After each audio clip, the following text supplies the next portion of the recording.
How to find vegan vegetarian option on Yelp. Hey everyone, welcome back to the channel.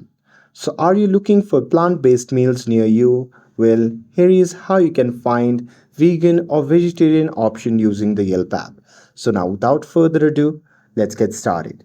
So first thing first, open the Yelp app on your phone and make sure that you're logged in to your account.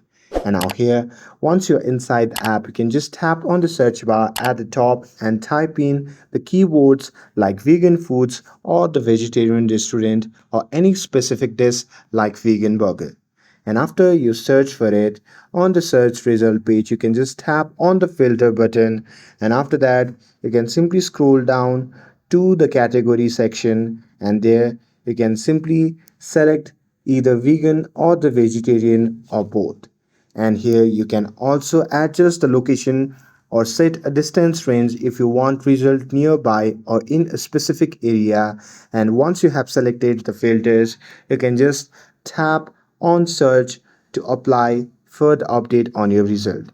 And after that, on the result page, you can simply scroll down and tap on any restaurant to open its page. And once you check the menu, read reviews and view photos to see what vegan or vegetarian dishes are offered. You can look for the tags like vegan option or the vegetarian options under the restaurant name. And these are added by the Yelp or other users. And that's it. That's how you can find delicious vegan or the vegetarian spots on the Yelp app with just few simple taps. With this, if you found this video helpful, then don't forget to like, share, and subscribe to get updated for more videos. Thanks for watching, and I'll see you in the next video.